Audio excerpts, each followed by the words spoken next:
വീണ്ടും നിക്ഷേപകർക്കായി വമ്പൻ പ്രഖ്യാപനവുമായി ലുലു 867 കോടി രൂപയുടെ ലാഭവിഹിതം പ്രഖ്യാപിച്ചു.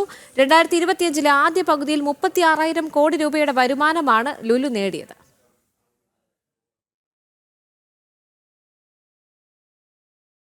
നിക്ഷേപകരുടെ വലിയ സാന്നിധ്യവും റീറ്റെയിൽ രംഗത്തെ മികച്ച പ്രകടനവും കൊണ്ട് 2025 ആദ്യ പകുതിയിൽ 36,000 കോടി രൂപയുടെ വരുമാനമാണ് ലുലു നേടിയത്. 9.9% വളർച്ചയോടെ 1,200 കോടി രൂപയോളം നെറ്റ് പ്രോഫിറ്റ് ലുലു റീറ്റെയിൽ സ്വന്തമാക്കി. രണ്ടാം ഭാഗത്തിൽ 4.6% അധിക വളർച്ച നേടാനായി. പ്രൈവറ്റ് ലേബൽ ഇ കൊമേഴ്സ് രംഗത്തെ മികച്ച വളർച്ചാ നിരക്കാണ് നേട്ടത്തിന് കരുത്തേകിയത്. UAE 9.4% വളർച്ചയും സൗദി അറേബ്യയിൽ 3.8% വളർച്ചയും കുവൈറ്റിൽ 4.9% വളർച്ചയും ലുലുവിനുണ്ട്.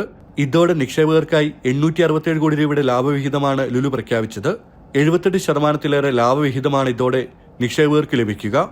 9 പുതിയ സ്റ്റോറുകൾ കൂടി ഉടൻ യാഥാർത്ഥ്യമാക്കുമെന്നും റീറ്റെയിൽ സാന്നിധ്യം വിപുലമാക്കി നിക്ഷേപകർക്ക് ഏറ്റവും മികച്ച നേട്ടം നൽകുമെന്നും Lulu group chairman MA Yusuff Ali വ്യക്തമാക്കി.